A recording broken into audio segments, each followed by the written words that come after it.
धम्मसंहिता चॅनलच्या मंचवर आपणा सर्वांचे हार्दिक स्वागत।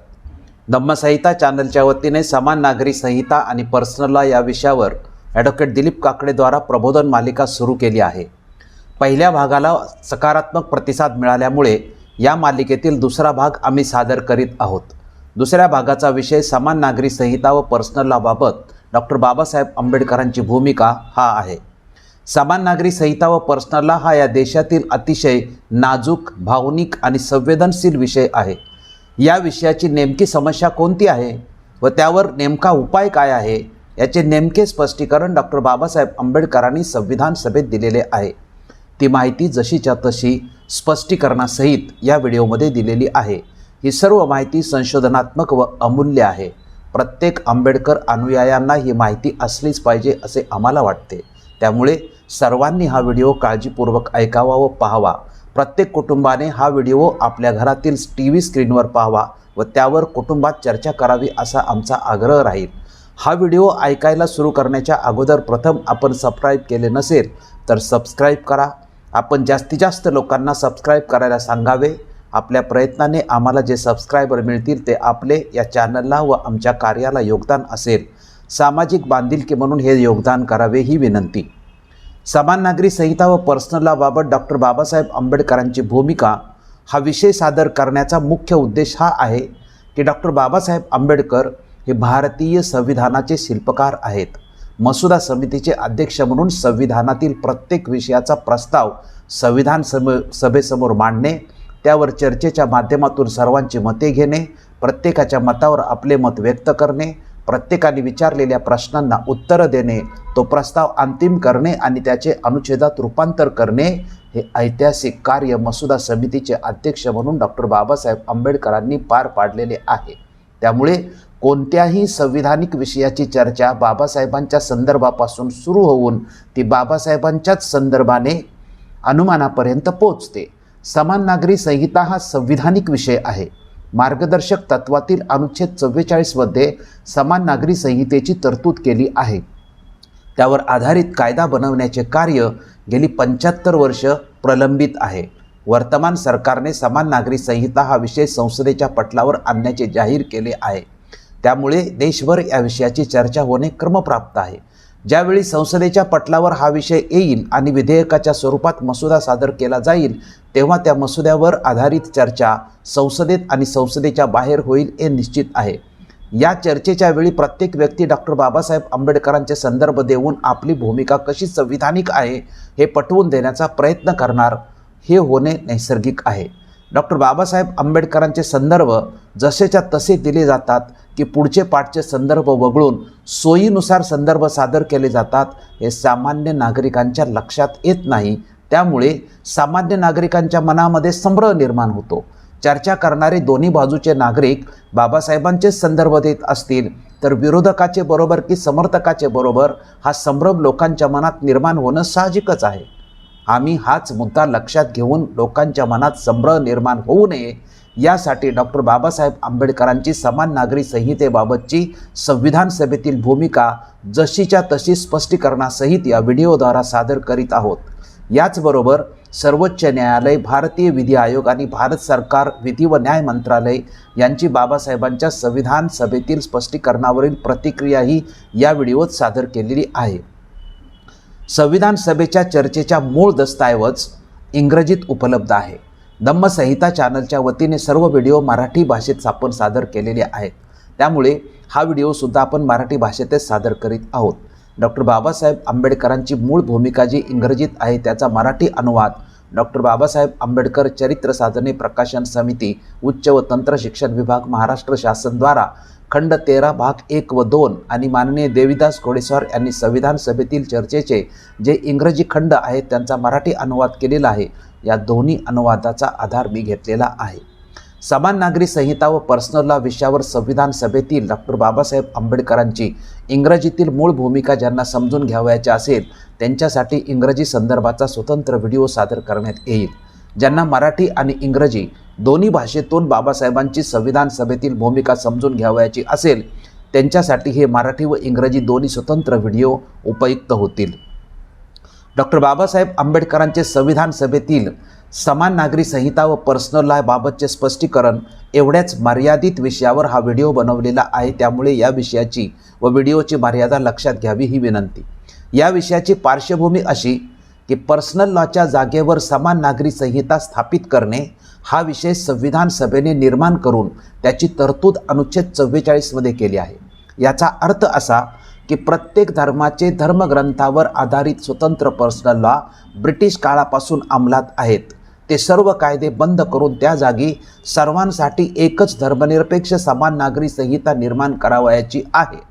हा विषय धर्माला जोडला असल्यामुळे तो अवघड, नाजूक, भावनिक व संवेदनशील झाला आहे। संविधान सभेत या विषयावर सविस्तर चर्चा झाली, परंतु सहमती होऊ न शकल्यामुळे संविधान सभेत हा प्रश्न अनिर्णित राहिला।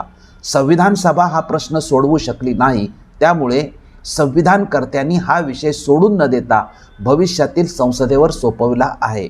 संविधानाच्या अंमलबजावणीपासून विविध सरकारांनी गेली 75 वर्ष प्रयत्न केले तरी हा विषय सोडवणे कोणालाही शक्य झाले नाही।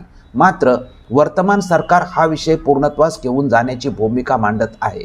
सरकारची ही भूमिका मसुद्याअभावी जाहीर झाली असल्यामुळे नक्की कायद्याचे स्वरूप कसे असेल याबाबतचा संभ्रम चर्चेच्या माध्यमातून समोर येत आहे। तर्कवितर्कावर आधारित चर्चा होत असल्याचे लक्षात येते। सरकार या विषयाचा मसुदा नागरिकांना जाहीर करणार आहे की नाही याबाबतची कोणतीही चर्चा नाही। तसेच या विषयाचा मसुदा जाहीर न करता सरकार संसदेमध्ये डायरेक्ट विधेयकच सादर करणार आहे का याबाबत सुद्धा तर्कवितर्कच आहेत।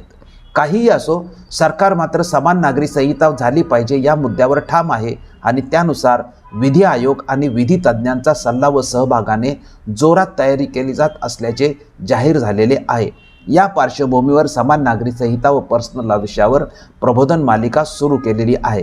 डॉक्टर बाबासाहेब आंबेडकरांची भूमिका समजून घेताना असे लक्षात येते की डॉक्टर बाबासाहेब आंबेडकर समान नागरी संहिता हा विषय अवघड व अडचणीचा असल्याचे मान्य करतात।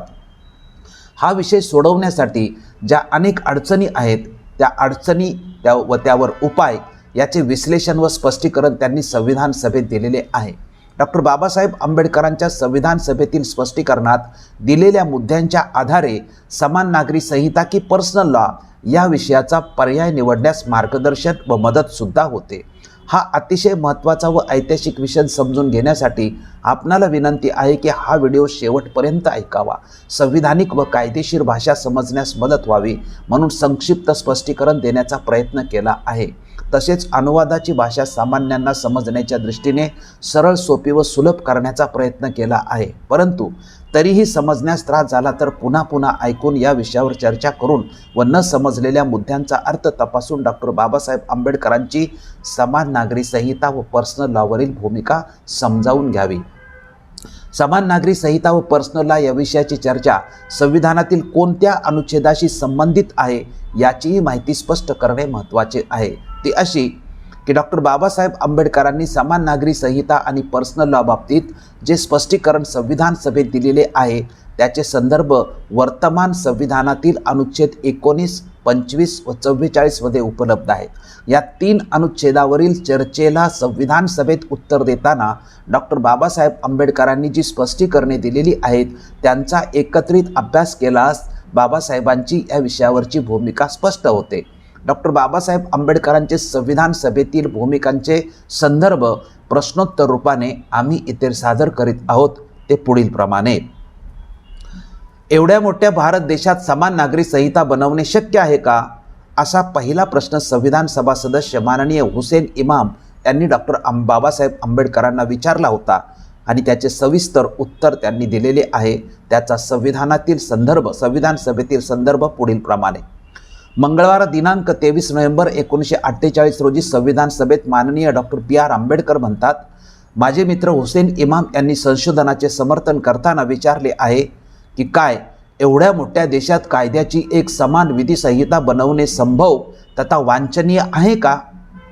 मला हे मान्य करावे लागेल की या प्रश्नाचे मला खूप आश्चर्य वाटले, कारण आमच्या देशात मानवीय संबंधाच्या जवळपास प्रत्येक क्षेत्रात सर्व बाजूंना व्यापणारी कायद्याची एक समान विधी संहिता आहे जी फौजदारी दंड संहिता व फौजदारी प्रक्रिया संहितामध्ये अंतर्भूत आहे। याला इंग्रजीत इंडियन पिनल कोड व क्रिमिनल प्रोसिजर कोड सुद्धा म्हटले आहे. हे दोन्ही कोड संपूर्ण देशाला लागू आहेत. असे असताना अशा प्रकारचे वक्तव्य केले जाते किंवा प्रश्न विचारला जातो, हे आश्चर्यकारक आहे. आपल्याकडे दंडसंहिता व फौजदारी प्रक्रिया संहिता यामध्ये अंतर्भूत असलेली एक समान व संपूर्ण फौजदार विधी संहिता संपूर्ण देशात लागू आहे. आपल्याकडे संपदेच्या हस्तांतरणाचा कायदा आहे, जो संपत्तीविषयक विनिमय करतो आणि संपूर्ण देशात तो लागू आहे. या व्यतिरिक्त विनिमय पत्र कायदा म्हणजेच निगोशिएबल इन्स्ट्रुमेंट ॲक्ट आहे.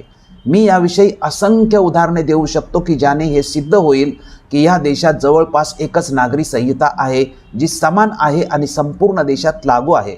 अशा असंख्य विधिनियमांचे मी दाखले देऊ शकतो जे सिद्ध करतात की या देशात व्यावहारिकदृष्ट्या एकच नागरी संहिता जी समान आहे, तिच्या व्यापकतेने सार्वत्रिक आणि संपूर्ण देशाला लागू असलेली आहे. मात्र आत्तापर्यंत केवळ विवाह आणि वारसा हक्क हे दोनच असे प्रांत आहेत की जेथे समान नागरी संहिता पोचू शकलेली नाही आणि ज्यांना तो बदल घडवून आणावयाचा आहे त्यांची ही इच्छा आहे की अनुच्छेद 25 हा संविधानाचा भाग बनला पाहिजे. म्हणून समान नागरी संहितेच्या निर्मितीबाबत हा जो प्रश्नार्थक तर्क अथवा युक्तिवाद उपस्थित करण्यात आला आहे किंवा असे करावे की नाही, तो तर्क व युक्तिवाद मला अप्रस्तुत व अनुपयुक्त वाटतो. त्याचे साधे कारण म्हणजे वास्तवात आम्ही त्या सर्व विषयावर अगोदरच कायदे केलेले आहेत आणि ते सर्व कायदे या देशातील समान नागरी संहितेत समाविष्ट आहेत. ही वस्तुस्थिती आहे. म्हणून आपण ते कितपत करू शकतो अथवा आम्ही असे करू शकतो का असे प्रश्न विचारण्याची वेळ आता निघून गेली आहे. आता खूप उशीर झाला आहे. माझे स्पष्ट म्हणणे असे आहे की आम्ही हे पूर्वीच केलेले आहे. डॉक्टर बाबासाहेब आंबेडकरांच्या स्पष्टीकरणाचा संक्षिप्त अर्थ असा की आपल्या देशात फक्त विवाह आणि उत्तराधिकार या क्षेत्रात समान नागरी संहिता करण्याचे बाकी आहे. या दोन क्षेत्राव्यतिरिक्त देशातील इतर सर्वच क्षेत्रात समान नागरी संहिता आहे. त्याची यशस्वी अंमलबजावणी सुद्धा सुरू आहे.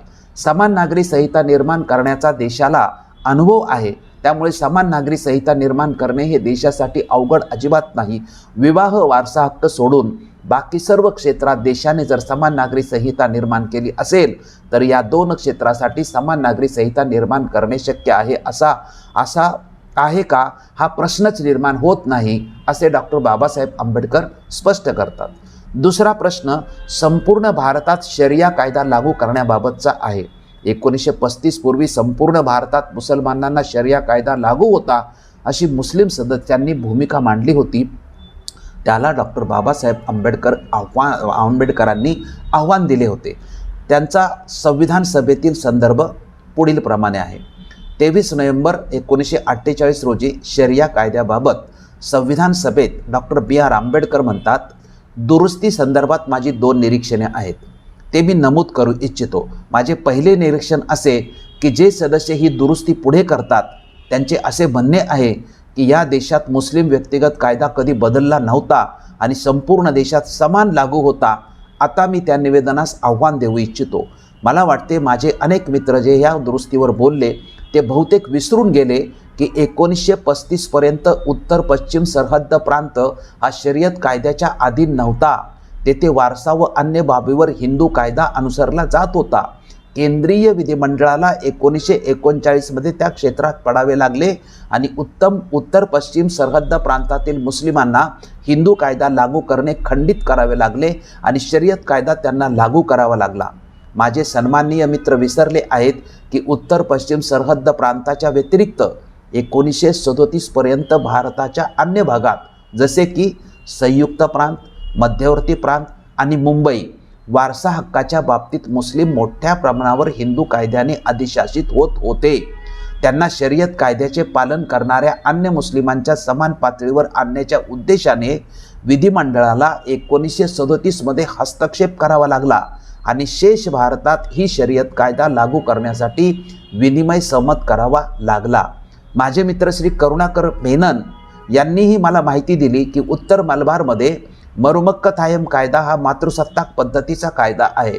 तेथे पितृसत्ताक पद्धतीचा कायदा नाही. म्हणून उत्तर मलबारमधील मुसलमान हे आजपर्यंत मरुमक्कथायम कायदा पालन करत होते. मुस्लिम कायदा अपरिवर्तनीय कायदा असून त्याचे पुरातन काळापासून ते लोक पालन करीत आलेले आहेत, अशा प्रकारचे एक ढोबळ निवेदन करण्यात काहीही अर्थ नाही। काही भागात तो कायदा म्हणून केलेला नव्हता आणि ते 10 वर्षापासून लागू करण्यात आला आहे। म्हणून सर्व नागरिकांसाठी त्यांच्या धर्माच्या व्यतिरिक्त एकमात्र नागरी विधी संहिता विकसित करण्याच्या प्रयोजनार्थ जर आवश्यक वाटेल तर हिंदू कायद्यातील काही अंश ते केवळ हिंदू कायद्यात अंतर्भूत आहेत म्हणून नव्हे तर अत्यंत उपयुक्त म्हणून आढळल्यामुळे जर अनुच्छेद 35च्या परिकल्पनेतील एका नवीन नागरी संहितेत निर्गमित केले तर मला खात्री आहे की नागरी संहितेच्या प्रारूपकारांनी मुस्लिम समाजाच्या भावनेला मोठा धक्का दिला असे कोणत्याही मुस्लिमास म्हणण्यास जागा राहणार नाही। डॉक्टर बाबासाहेब आंबेडकरांच्या स्पष्टीकरणाचा संक्षिप्त अर्थ असा की 1935 सालापर्यंत संपूर्ण भारतामध्ये मुस्लिमांसाठी एकच कायदा नव्हता। पश्चिमोत्तर सीमा प्रांत, संयुक्त प्रांत, मध्य प्रांत, मुंबई तथा उत्तरी मलबारमध्ये मरुमक्कथायम अशा प्रकारे देशाच्या अनेक भागातील मुस्लिमांना हिंदू कायदे लागू होते। संपूर्ण भारतातील मुस्लिमांना एकाच कायद्याच्या छत्राखाली आणण्यासाठी 1937 साली शरिया कायदा लागू करण्यात आला। त्यानंतर केंद्रीय विधिमंडळ आणि राज्यातील विधानमंडळे यांच्या सहकार्याने जिथे मुस्लिमांना हिंदू कायदे लागू होते ते काढून त्या ठिकाणी शरिया कायदे लागू करण्यात आले आहेत। प्राचीन काळापासून सर्व मुस्लिम एकाच कायद्याअंतर्गत होते। हा संविधान सभेतील सन्माननीय सदस्यांचा जो दावा आहे तो योग्य नसल्याचे डॉक्टर बाबासाहेब आंबेडकर स्पष्ट करतात। इतर सर्व विषयावर समान नागरी संहिता निर्माण झाली, परंतु विवाह वारसा हक्काबाबतीत मात्र समान नागरी संहिता का निर्माण झाली नाही? हाच एक विषय अथवा क्षेत्र अपवादात्मक कसे काय राहिले? या क्षेत्रात समान नागरी संहितेचा हस्तक्षेप का होऊ शकला नाही? असे एक ना अनेक प्रश्न आपोआपच निर्माण होतात। याचे स्पष्टीकरण होणे आवश्यक आहे। डॉक्टर बाबासाहेब आंबेडकर विवाह वारसा हक्काबाबत समान नागरी संहिता बनली नाही हे मान्य करतात आणि ती का बनली नाही याचे संविधान सभेत संदर्भासहित सविस्तर स्पष्टीकरण देतात। संविधानातील तो संदर्भ पुढील प्रमाणे: मंगळवार दिनांक 2 डिसेंबर रोजी माननीय डॉक्टर BR आंबेडकर संविधान सभेत म्हणतात, वैयक्तिक कायदे संरक्षणाच्या प्रश्नासंबंधात माझ्या मते या विषयावर त्यावेळी पूर्ण आणि पर्याप्त चर्चा आणि विचारविनिमय करण्यात आला होता। जेव्हा आम्ही या संविधानातील एका निदेशक सिद्धांतावर चर्चा केली होती आणि तो सिद्धांत राज्याला समान नागरी संहिता प्रचलित करण्यासाठी प्रयास करण्याचे अधिकार प्रदान करतो, याविषयी आणखी उल्लेख आणि स्पष्टीकरण करणे अनावश्यक आहे। परंतु मला असे म्हणावयाचे आहे की जर संविधानात अशा प्रकारचा संरक्षणात्मक खंड ठेवण्यात आला तर तो भारताच्या भावी विधान निर्मात्यांना समाजात सुधारणासंबंधी कोणताही अधिनियम तयार करण्यास प्रतिबंधित करेल। या देशात धार्मिक प्रवृत्ती एवढी प्रबळ आहे की ती जन्मापासून तर मृत्यूपर्यंत जीवनाच्या प्रत्येक अंगाला प्रभावित करते। अशी कोणतीही बाब नाही जिचा धर्माशी संबंध नाही आणि जर वैयक्तिक कायद्याची रक्षाच करावायची असेल तर मला पूर्ण विश्वास आहे की समाज व्यवस्थेशी संबंधित विषयाबाबत आम्ही जेथे आहोत तेथेच राहणार। अशा प्रकारची स्थिती स्वीकारणे संभव आहे असे मला वाटत नाही। डॉक्टर बाबासाहेब आंबेडकरांच्या स्पष्टीकरणाचा संक्षिप्त अर्थ असा की विवाह आणि वारसा हक्क या विषयाला धर्म चिकटलेला असल्यामुळे समान नागरी संहिता बनू शकली नाही। धर्माचा हस्तक्षेप हे एकमेव कारण समान नागरी संहिता न बनण्याचे आहे। डॉक्टर बाबासाहेब आंबेडकर स्पष्टपणे माणसाच्या जीवनात होणाऱ्या धर्माच्या हस्तक्षेपाकडे अंगुली निर्देश करतात। जन्मापासून मृत्यूपर्यंतच्या सर्व गोष्टी जर धर्म नियंत्रित करीत असेल तर तिथे कायद्याला शिरकाव करण्यास जागाच शिल्लक राहत नाही। जर विवाह आणि वारसा हक्क या क्षेत्रासाठी समान नागरी संहिता निर्माण करावायची असेल तर देशातील सर्वच धर्मांनी या क्षेत्रातील आपला हस्तक्षेप काढून घेतला पाहिजे किंवा त्याच्या सीमा अथवा मर्यादा ठरवल्या पाहिजेत। धर्माचा हस्तक्षेप काढला नाही अथवा मर्यादा ठरवल्या नाहीत तर भारतात सामाजिक सुधारणा करणे शक्य होणार नाही। त्यामुळे हा निर्णय जोपर्यंत होणार नाही तोपर्यंत समान नागरी संहिता निर्माण होणे शक्य नसल्याचे डॉक्टर बाबासाहेब आंबेडकर स्पष्ट करतात। समान नागरी संहिता निर्माण करण्यासाठी धर्माचा हस्तक्षेप ही अडचण आहे। ही अडचण दूर केल्याशिवाय समान नागरी संहिता बनणे शक्य होणार नसल्याचे बाबासाहेब सांगतात। इथे अडचण सांगून बाबासाहेब थांबत नाहीत तर समान नागरी संहितेच्या निर्मितीसाठी धर्माच्या हस्तक्षेपाची जी अडचण आहे ती दूर करण्याचा उपाय सुद्धा सुचवतात। भारतीय संविधानाचे शिल्पकार डॉक्टर बाबासाहेब आंबेडकर यांनी सुचवलेला उपाय कोणता आहे, यावर समान नागरी संहितेच्या समर्थकांनी लक्ष केंद्रित करून त्यावर चिंतन व चर्चा करणे योग्य राहील. डॉक्टर बाबासाहेब आंबेडकर समान नागरी संहिता निर्मितीसाठी विवाह वारसा हक्क या क्षेत्रातील धर्माच्या हस्तक्षेपाची अडचण दूर करण्याकरता या क्षेत्राच्या संदर्भाने धर्माची व्याख्या, परिभाषा व व्याप्ती सीमित करणे हा उपाय सुचवतात. हा उपाय व त्याचे सविस्तर स्पष्टीकरण त्यांनी संविधान सभेत दिलेले आहे. त्याचा संविधान सभेतील संदर्भ पुढील प्रमाणे आहे. 2 डिसेंबर 1948 रोजी संविधान सभेत डॉक्टर B.R. आंबेडकर म्हणतात, या कथनात काहीही विलक्षणता नाही की आता भविष्यात आम्हाला धर्माची परिभाषा या एक प्रकारे सीमित करावी लागणार आहे की आम्ही श्रद्धा आणि धार्मिक उपचार या पलीकडे धर्माची व्याप्ती वाढवणार नाही. हे आवश्यक नाही की भूधारणा कायदा अथवा उत्तराधिकाराचा कायदा यासारखे विषय धर्माद्वारे प्रशासित व्हावे. युरोपात ख्रिश्चन धर्म आहे, परंतु त्याचा अर्थ असा नाही की समस्त जगातील ख्रिश्चनासाठी अथवा युरोपातील एखाद्या भागातील ख्रिश्चनासाठी जेथे ते वास्तव करतात उत्तराधिकाराचा समान कायदा अथवा समान पद्धती अस्तित्वात आहे असे काहीही नाही. मला स्वतःला हे समजत नाही की धर्माचे एवढे व्यापक आणि विस्तृत न्यायक्षेत्र का ठेवण्यात यावे की त्याने समस्त जीवन व्यापून टाकावे आणि धर्माने विधानमंडळांना त्या क्षेत्रात हस्तक्षेपास मनाईच करावी. शेवटी आम्ही हे स्वातंत्र्य कशाकरता प्राप्त करीत आहोत? आम्ही हे स्वातंत्र्य आमच्या सामाजिक व्यवस्थेत परिवर्तनासाठी प्राप्त करीत आहोत. डॉक्टर बाबासाहेब आंबेडकरांच्या स्पष्टीकरणाचा संक्षिप्त अर्थ असा की धर्माची व्याख्या अशा पद्धतीने करावी की ज्यामध्ये फक्त श्रद्धा व रीतिरिवाज यांचा धार्मिक विधीशी संबंध राहील. विवाह, वारसा हक्क, संपत्ती वाटप ही क्षेत्र धर्माद्वारे प्रशासित होता कामा नये. खरे तर हे विषय धार्मिक नसून सामाजिक आहेत. जर या क्षेत्रातून धर्माचा हस्तक्षेप काढून ही क्षेत्र कायद्याच्या अंतर्गत आणली तर समाज व्यवस्थेत परिवर्तन करणे सहज शक्य होईल. काळानुरूप सामाजिक सुधारणा करणे शक्य होईल. धर्माचे हे जे व्यापक क्षेत्र आहे ते सीमित करण्यात यावे असे डॉक्टर बाबासाहेब आंबेडकर स्पष्टपणे सुचवितात. समान नागरी संहिता निर्माण झाल्याबरोबर तिचा अंमल सुरू होऊन पर्सनल लॉची समाप्ती होईल अशी भीती पर्सनल लॉच्या समर्थकांची असणे साहजिकच आहे. परंतु कोणीही अशी भीती बाळगण्याचे कारण नाही असे बाबासाहेब म्हणतात. डॉक्टर बाबासाहेब आंबेडकर असे का म्हणतात हे समजून घेण्यासाठी समान नागरी संहितेची तरतूद नेमकी काय आहे आणि तिच्या अंमलबजावणीची प्रक्रिया काय असेल याचा अभ्यास करून त्यावर चिंतन व चर्चा केल्यास कोणासही या विषयाबाबतची भीती बाळगण्याचे कारण राहणार नाही असे बाबासाहेबांचे म्हणणे का आहे ते लक्षात येईल. या मुद्द्याच्या स्पष्टीकरणार्थ बाबासाहेबांची भूमिका अशी आहे की सरकारला बहुमताच्या अधिकाराचा वापर करून समाज सुधारणेकरता समान नागरी संहिता निर्माण करण्याचा अधिकार आहे. परंतु समान नागरी संहिता निर्माण होताच दुसऱ्या क्षणाला लगेच सर्व पर्सनल लॉ एकदम नष्ट करणे योग्य होणार नाही. त्याचबरोबर हे सुद्धा लक्षात ठेवले पाहिजे की सरकारवर वैयक्तिक कायदे समाप्त करण्याचे कोणतेही बंधन नाही. बाबासाहेबांच्या या स्पष्टीकरणाचा संविधानातील संदर्भ पुढील प्रमाणे. मंगळवार दिनांक 2 डिसेंबर 1948 रोजी माननीय डॉक्टर B.R. आंबेडकर संविधान सभेत म्हणतात की आपली सामाजिक व्यवस्था जी अन्यायाने भरलेली आहे, असमानतेने भरलेली आहे, खूपच भेदभाव व अन्य गोष्टींनी भरलेली आहे.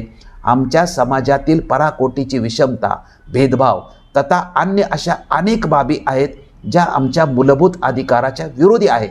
अशा भेदभावपूर्ण विषम समाज व्यवस्थेला सुधारण्याचे आपल्याला स्वातंत्र्य आहेच.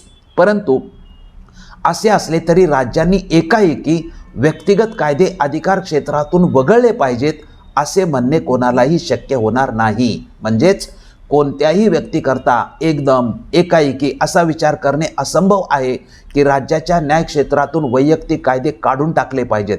मला असेही स्पष्ट करावायचे आहे की राज्याला त्याच्या क्षेत्रात कायदे करण्याची शक्ती असली पाहिजे. असे असले तरी व्यक्तिगत कायदे सोडून द्यावेत असे राज्यावर कोणतेही बंधन नाही. ते केवळ एक शक्ती देत आहे. मी असा संकेतही देऊ इच्छितो की या विषयाबाबत राज्याची केवळ कायदा करण्याची मागणी आहे. राज्यावर हे दायित्व अथवा बंधन नाही की त्याने वैयक्तिक कायदे समाप्त करावेत. हा केवळ अधिकार प्रदान करण्याचा प्रयत्न आहे. म्हणून याविषयी कोणीही आशंकित होऊ नये की राज्याला अशा प्रकारचा अधिकार प्राप्त झाला म्हणून राज्य त्वरितच अधिकाराचा प्रयोग करणार आणि लागू करण्याचा प्रयास करणार, जे भारतातील मुस्लिम, ख्रिश्चन व अन्य कोणत्याही संप्रदायाला आपत्तीजनक वाटतात. डॉक्टर बाबासाहेब आंबेडकरांच्या स्पष्टीकरणाचा संक्षिप्त अर्थ असा की देशातील समाजव्यवस्थेत भेदभाव, विषमता यासारख्या अनेक गोष्टी असतील की ज्या संविधानातील मूलभूत हक्काच्या विरोधातील आहेत, म्हणून एकाएकी राज्याच्या न्याय क्षेत्रातून सर्व पर्सनलला काढून टाकावेत हे योग्य होणार नाही. यासाठी मी इशारा देऊ इच्छितो की राज्य कायदा करण्याची मागणी करते, परंतु राज्याला पर्सनलला बंद अथवा समाप्त करण्याचे बंधन अजिबात नाही.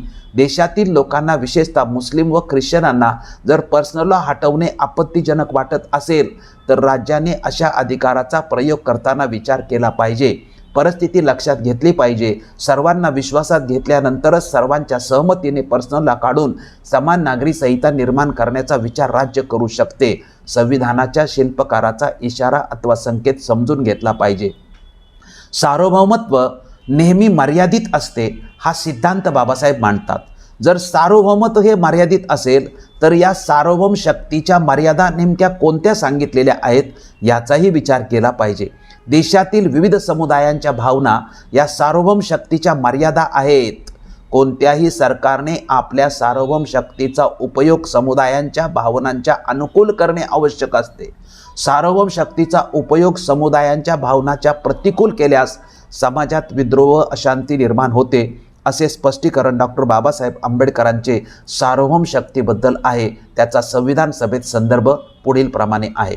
2 डिसेंबर 1948 रोजी संविधान सभेत डॉक्टर बाबासाहेब आंबेडकर म्हणतात की आपण सर्वांनी येथे लक्षात ठेवले पाहिजे आणि मी त्या मुसलमान संप्रदायाच्या लोकांनाही यात सहभागी करून घेऊ इच्छितो जे ह्या विषयावर बोललेले आहेत आणि ज्यांच्या भावनांचा पर्याप्त आदर आपणाला करता येईल. जरी त्यांच्या भावना कोणी समजून घेऊ शकले तरी सार्वभौमत्व नेहमी मर्यादित असते. आपण ते अमर्यादित असते असे म्हटले तरी देखील, कारण सार्वभौमत्वाने आपल्या शक्तीचा वापर करताना निरनिराळ्या समाजाच्या भावनांचे समायोजन करावयास हवे.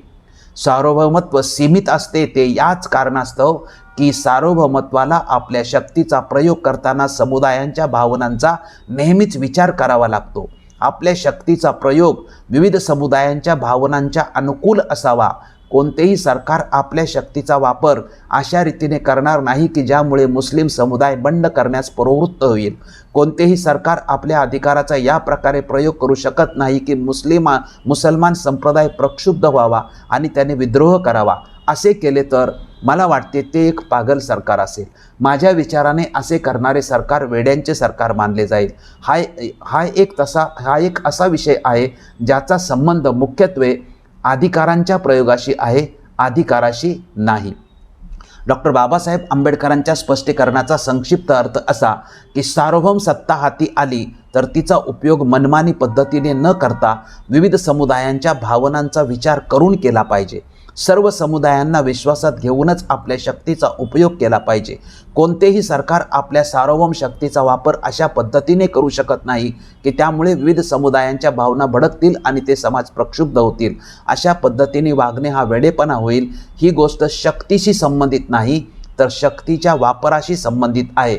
डॉक्टर बाबासाहेब आंबेडकरांचे संविधानाच्या वापराबद्दल प्रसिद्ध विचार आहेत की संविधान कितीही चांगले असले आणि त्याची अंमलबजावणी करणारे सरकार चांगले नसेल तर त्या चांगल्या संविधानाचा काय उपयोग. तसेच संविधान कितीही वाईट असले आणि त्याची अंमलबजावणी करणारे चांगले असले तर समाजाचे कल्याणच होईल. म्हणजे प्राप्त झालेल्या शक्तीऐवजी शक्तीच्या वापराशी संबंध महत्त्वाचा असल्याचे बाबासाहेब संविधान सभेत स्पष्ट करतात. राज्याला कायदा करण्याचा अधिकार आहे असा दावा करून राज्य कायदा करू शकते का? तसेच राज्य कायदा करण्याच्या अधिकारानुसार समान नागरी संहिता निर्माण करू शकते का? राज्याला कायदा करण्याचा अधिकार आहे आणि त्यानुसार समान नागरी संहिता बनवली जाईल म्हणून नागरिकांनी घाबरले पाहिजे का? तसेच राज्याला व्यक्तिगत कायदे बंद करण्याचे बंधन आहे का? हे प्रश्न खूप महत्त्वाचे आहेत. या प्रश्नांबाबत बाबासाहेबांची भूमिका समजून घेणे महत्त्वाचे राहील. राज्य केवळ कायदा करण्याच्या अधिकाराचा दावा करून समान नागरी संहिता बनवण्याचा दावा करत असेल तर अशा दाव्याला कोणीही घाबरू नये असे बाबासाहेब स्पष्ट करतात. डॉक्टर बाबासाहेब आंबेडकर कशाच्या आधारे घाबरू नका म्हणून सांगतात हे समजावून घेतले पाहिजे. बाबासाहेब स्पष्ट करतात की समुदायांच्या भावना ही कायद्याची मर्यादा आहे. समुदायांच्या भावनांचा विचार केल्याशिवाय कोणताही कायदा अथवा समान नागरी संहिता बनू शकत नाही. तसेच समान नागरी संहिता बनल्यानंतरही व्यक्तिगत कायदे बंद करण्याचे राज्यावर बंधन टाकलेले नाही. कायद्यासाठी समाज भावनेचा विचार खूप महत्त्वाचा आहे. समाज भावनेचा विचार न करता कायदा बनवण्याचा वेडेपणा सरकार करू शकत नाही. त्याचा संविधान सभेतील संदर्भ पुढील प्रमाणे आहे. 2 डिसेंबर 1948 रोजी डॉक्टर बाबासाहेब आंबेडकर संविधान सभेत म्हणतात, या विषयावर कायदा करण्याचा अधिकार असल्याचा राज्य हे दावा करते. वैयक्तिक कायद्यापासून दूर जाण्याचे राज्याला कसलेही बंधन नाही. सरकारला कायदा करण्याचा फक्त अधिकार आहे. म्हणून राज्य लगेच कायदा करेल या भीतीने कोणीही घाबरण्याचे कारण नाही. कारण सार्वभौमत्व हे नेहमीच मर्यादित असते. जर तुम्ही अमर्याद म्हणत असाल तरी काही हरकत नाही. कारण सार्वभौमत्वाच्या अधिकाराचा वापर करत असताना विविध समाजाच्या भावनांचा विचार केलाच पाहिजे. ते आवश्यकच असते. जर सरकारने समाजाच्या भावनेचा विचार केला नाही तर समाज विद्रोह करेल. त्यातून राज्याला समस्याच निर्माण होतील. भावनांचा विचार न करणारे सरकार वेडे असेल. भारतात मुख्यतः मुस्लिम समाज विद्रोह करणार नाही, परंतु असे जर झाले तर ते पागल सरकार असेल. डॉक्टर बाबासाहेब आंबेडकरांच्या स्पष्टीकरणाचा संक्षिप्त अर्थ असा की राज्याला कायदा करण्याचा अधिकार आहे, म्हणून विविध समुदायांच्या भावनांचा विचार न करता त्यांना विश्वासात न घेता समान नागरी संहिता करणे योग्य होणार नाही. कायदा करण्याचा अधिकार असला तरी वैयक्तिक कायदे रद्द केले पाहिजेत असे राज्यावर कोणतेही बंधन नाही. कायदा करताना समुदायांच्या भावनांचा विचार केला नाही तर समाज विद्रोह करेल व राज्यात समस्याच निर्माण होतील, हे लक्षात घेतले पाहिजे. कायदा करण्याच्या अधिकाराअंतर्गत लोकांच्या भावनांचा विचार न करता समान नागरी संहिता निर्माण करून सरकार जबरदस्तीने त्याची अंमलबजावणी करू शकते का? प्रत्येक नागरिकाला तो केवळ नागरिक आहे या कारणास्तव समान नागरी संहितेअंतर्गत सक्तीने सरकार आणू शकते का? थोडक्यात समान नागरी संहिता हा विषय ऐच्छिक की सक्तीचा आहे? या प्रश्नाबाबत डॉक्टर बाबासाहेब आंबेडकरांची भूमिका समजून घेतली पाहिजे. संपूर्ण विषयाचे सार या भूमिकेत सामावलेले आहेत. बाबासाहेबांची यावर भूमिका स्पष्ट आहे की जरी समान नागरी संहिता निर्माण केली तरी सुरुवातीला तिची अंमलबजावणी सक्तीची न ठेवता वैकल्पिक असली पाहिजे. सुरुवातीला नागरिकांना समान नागरी संहिता की पर्सनल लॉ असे पर्याय उपलब्ध ठेवून वातावरणाची निर्मिती केली पाहिजे. त्यामुळे सुरुवातीला समान नागरी संहिता वैकल्पिक असली पाहिजे असे बाबासाहेब संविधान सभेत स्पष्ट करतात. याचा संविधानात सभेतील संदर्भ पुढील प्रमाणे. 23 नोव्हेंबर 1948 रोजी संविधान सभेत डॉक्टर बाबासाहेब आंबेडकर म्हणतात, माझे दुसरे निरीक्षण असे की त्यांना म्हणजे धार्मिक अल्पसंख्याक समुदायांना एक हमी दिली पाहिजे. ह्या बाबतीतील त्यांच्या भावनेची मला निश्चित जाणीव आहे. परंतु मला वाटते की हा अनुच्छेद 35 ते प्रमाणापेक्षा जास्त वाचत आहे. या अनुच्छेदात केवळ एवढेच प्रस्तावित केले आहे की राज्य देशातील नागरिकांना समान नागरी संहिता करण्यासाठी प्रयत्न करेल. त्यात असे म्हटलेले नाही की एकदा संहिता तयार झाल्यानंतर सर्व नागरिकावर केवळ ते नागरिक आहेत म्हणून अंमलबजावणी करेल किंवा राज्य हे केवळ नागरिक आहे या कारणास्तव प्रत्येक नागरिकाला लागू करेल. हे पूर्णतः तेव्हाच शक्य होईल की जेव्हा भविष्यातील संसद सुरुवात म्हणून अशी तरतूद करेल अथवा करू शकेल की जे नागरिक स्वतः या अंतर्गत येऊ इच्छितात व तसे प्रतिज्ञापत्र सादर करतील फक्त त्यांनाच हा कायदा लागू केला जाईल. म्हणजेच ती संहिता केवळ त्यांना लागू होईल की जे त्याद्वारे बांधले जाण्यास तयार असल्याचे घोषित करतील. त्यामुळे सुरुवातीला समान नागरी संहितेची अंमलबजावणी ही पूर्णतः ऐच्छिक असेल. म्हणजेच प्रारंभीच्या काळात संहितेचा अंमल हा पूर्णतः वैकल्पिक असेल. अशा पद्धतीने संसद वातावरण तयार करील. डॉक्टर बाबासाहेब आंबेडकरांच्या स्पष्टीकरणाचा संक्षिप्त अर्थ असा की या स्पष्टीकरणाद्वारे धार्मिक अल्पसंख्याक समुदायांना तसेच देशातील नागरिकांना वैयक्तिक कायद्याच्या संरक्षणाची एक प्रकारे हमी दिलेली आहे. जबरदस्तीने वैयक्तिक कायदे नष्ट करता येणार नाहीत हे डॉक्टर आंबेडकर स्पष्ट करतात. समान नागरी संहिता निर्माण झाली तरी ती स्वीकारायची की नाही याचे संपूर्ण स्वातंत्र्य नागरिकांना असेल. अशा प्रकारचे वातावरण स्वतः संसदेने सुरुवातीला निर्माण करावे असे बाबासाहेब आंबेडकर स्पष्ट करतात. सुरुवातीला समान नागरी संहिता ऐच्छिक असावी असे म्हणण्याला काही आधार असू शकतो का? सुरुवातीला समान नागरी संहिता ही वैकल्पिकच असली पाहिजे असा काही सिद्धांत आहे का? समान नागरी संहिता स्वीकारायची की नाही असे वैकल्पिकतेचे वातावरण स्वतः संसदेनेच निर्माण करावे. समान नागरी संहितेबाबत असे प्रश्न, सिद्धांत व भूमिकेबाबत डॉक्टर बाबासाहेब आंबेडकरांचे स्पष्टीकरण समजून घेतले पाहिजे. आपल्या स्पष्टीकरणार्थ बाबासाहेब म्हणतात की अशा प्रकारचा प्रयोग 1937 साली शर्यत कायदा लागू करण्याच्या प्रक्रियेत केलेला आहे. ही काही नवीन पद्धती नाही, त्यामुळे तीच पद्धती समान नागरी संहितेच्या अंमलबजावणीसाठी उपयोगात आणावी. 1935 पर्यंत संपूर्ण देशातील मुसलमानांना शरिया कायदा लागू नव्हता. अनेक भागातील मुसलमानांना हिंदू कायदे लागू होते. ज्यांना हिंदू कायदे सोडून शर्यत कायद्याअंतर्गत जावयाचे आहे त्यांच्यासाठी अशी वैकल्पिक पद्धती उपयोगात आणलेली आहे. संपूर्ण देशातील मुस्लिमांना एकाच समान कायदा लागू करावा यासाठी जे समीकरण वापरले तेच समीकरण समान नागरी संहितेच्या अंमलबजावणीसाठी वापरण्याची शिफारस डॉक्टर बाबासाहेब आंबेडकर संविधान सभेतील स्पष्टीकरणात करतात. त्याचा संविधान सभेतील संदर्भ पुढील प्रमाणे: 23 नोव्हेंबर 1948 रोजी डॉक्टर बाबासाहेब आंबेडकर म्हणतात, ही काही नवीन पद्धती नाही. शर्यत कायदा 1937 मध्ये या पद्धतीचा स्वीकार केला होता. म्हणजे ही पद्धती शर्यत कायदा 1937च्या अंमलबजावणी वेळी स्वीकारलेली आहे. जेव्हा हा कायदा उत्तर पश्चिम सीमांत प्रांत सोडून अन्य राज्यक्षेत्रात अथवा प्रदेशावर लागू केला होता तेव्हा 1937च्या शर्यत कायद्यात त्याचा अवलंब करण्यात आला होता. या शर्यत कायद्यात असे स्पष्ट म्हटलेले होते की हा कायदा मुसलमानांना लागू होईल किंवा शर्यत कायदा मुसलमानांना लागू झाला पाहिजे. परंतु असे की जो शर्यत कायद्याने बांधले जाण्यास इच्छुक असेल अथवा ज्याला असे वाटेल की आपण शर्यत कायद्याने बंधनकारक असावे त्याने राज्याच्या सरकारी अधिकाऱ्याकडे गेले पाहिजे आणि घोषणा केली पाहिजे की हा कायदा माझ्यावर आणि माझ्या वारसावर बंधनकारक राहील. त्याने तशी घोषणा केल्यानंतर तो कायदा त्यास व त्याच्या वारसदारांना लागू होईल. सुरुवातीला अशा प्रकारची तरतूद संसदेला करणे शक्य आहे अथवा होईल. म्हणजेच संसदेला अशा प्रकारचे परंतुक नमूद करणे पूर्णतः शक्य आहे. यामुळे म्हणून माझ्या मित्रांनी येथे व्यक्त केलेली भीती पूर्णपणे निघून जाईल, ती नष्ट होईल.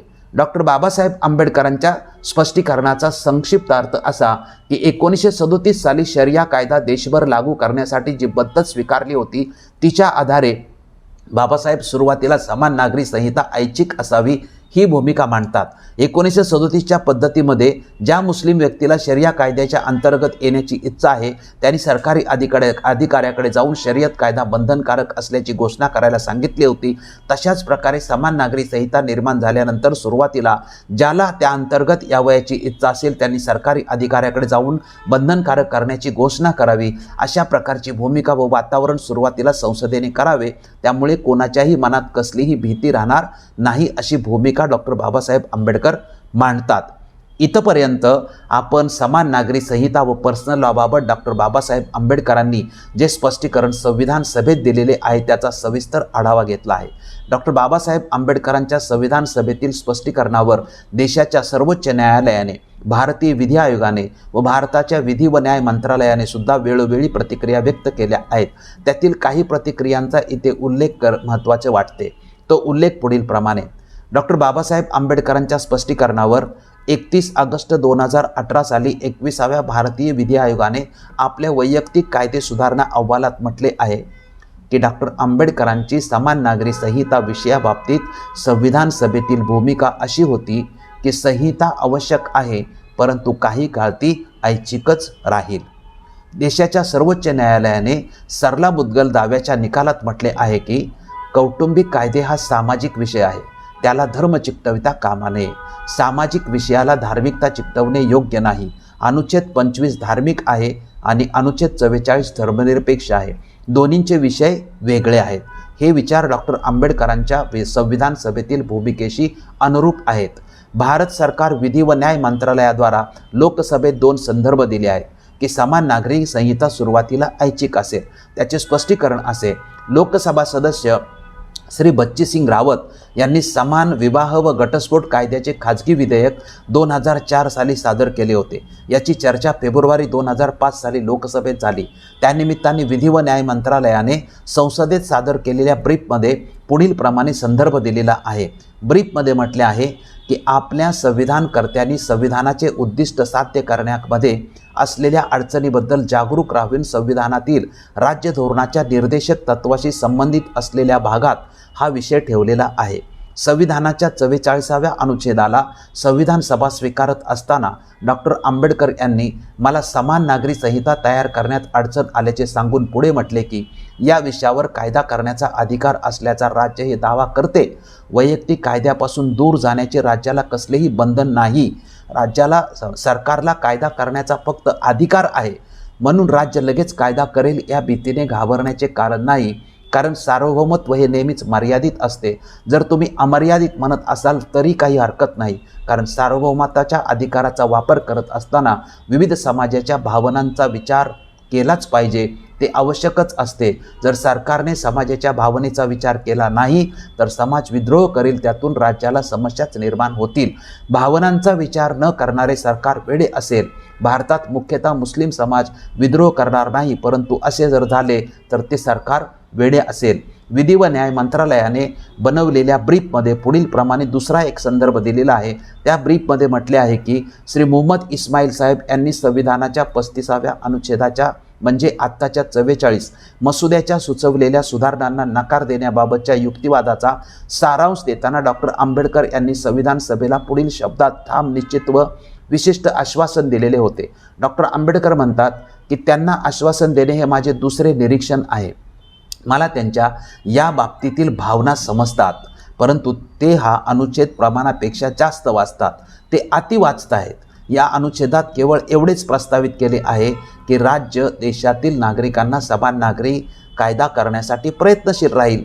त्यामध्ये असे म्हटलेले नाही की राज्य समान नागरी संहिता बनवल्यानंतर राज्य हे केवळ नागरिक आहे या कारणास्तव प्रत्येक नागरिकाला लागू करेल असे म्हटलेले नाही। हे तेव्हा शक्य होईल जेव्हा भविष्यातील संसद सुरुवात म्हणून अशी तरतूद करेल की जे नागरिक स्वतः या अंतर्गत येऊ इच्छितात व तसे प्रतिज्ञापत्र सादर करतील फक्त त्यांनाच कायदा लागू केला जाईल। त्यामुळे सुरुवातीला समान नागरी संहितेची अंमलबजावणी ही पूर्णतः ऐच्छिक असेल। समान नागरी संहिता सुरुवातीला ऐच्छिक असल्याचे भारत सरकार विधी व न्याय मंत्रालयाने या संदर्भ दिलेले आहेत। संक्षिप्त सारांश असा की भारतात समान नागरी संहिता बनवणे शक्य आहे, परंतु त्याला धार्मिक हस्तक्षेपाची अडचण असल्यामुळे ती आजपर्यंत बनलेली नाही। जर समान नागरी संहिता बनवायची असेल तर मनुष्य जीवनातील धर्माचा हस्तक्षेप बंद करावा लागेल, धर्माची परिभाषा व्याप्ती सीमित करावी लागेल। दुसरा मुद्दा, सरकारला बहुमताच्या अधिकाराचा वापर करून समान नागरी कायदा करण्याचा अधिकार आहे, परंतु त्याचबरोबर हेही लक्षात ठेवले पाहिजे की सरकारवर वैयक्तिक कायदे बंद करण्याचे बंधन सुद्धा नाही। तिसरा मुद्दा सार्वभौम शक्तीचा उपयोगाचा आहे, म्हणजे कायदा करण्याच्या अधिकाराचा उपयोग समुदायांच्या भावनांच्या अनुकूलच असला पाहिजे। चौथा मुद्दा, समान नागरी संहिता सुरुवातीला ऐच्छिक असली पाहिजे। धर्म, समाजभावना, सरकारचे अधिकार आणि ऐच्छिकता हे 4 मुद्दे आहेत।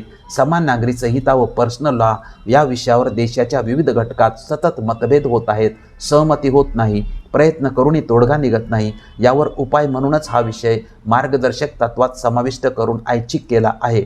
मार्गदर्शक तत्वात समाविष्ट करणे म्हणजे निर्णय करण्याचा अधिकार सर्वोच्च न्यायालयाऐवजी लोकांच्या न्यायालयात दिलेला आहे।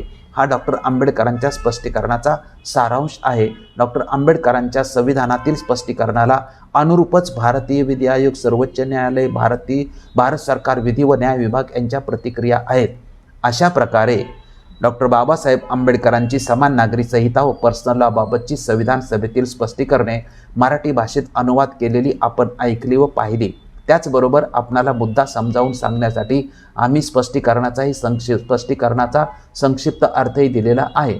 आपण सर्वांनी हा महत्त्वपूर्ण व ऐतिहासिक विषयाचा व्हिडिओ काळजीपूर्वक लक्ष देऊन ऐकला व पाहिलासुद्धा। त्याबद्दल आपले मनापासून आभार मानतो। ही माहिती जास्तीत जास्त लोकांपर्यंत पोहोचवण्यासाठी आपण प्रयत्न केले पाहिजेत। अशा प्रकारची माहिती महत्त्वाच्या विषयावर हवी असेल तर हा चॅनल सुरू राहणे आवश्यक राहील। यासाठी आपण मदत म्हणून सबस्क्राईब केले पाहिजे आणि आपल्याद्वारे जास्तीत जास्त लोकांना सबस्क्राईब करण्यासाठी सांगितले पाहिजे। ही आपली मदत महत्त्वाची राहील। आपल्याकडून कमेंट्सची, शेअर्सची अपेक्षा आहे। या विषयाच्या अधिक माहितीसाठी ॲडव्होकेट दिलीप काकडे यांनी लिहिलेली पुस्तके वाचावीत व त्यांचे इतर व्हिडिओही ऐकावेत। पुन्हा एकदा आपले मनपूर्वक आभार। धन्यवाद।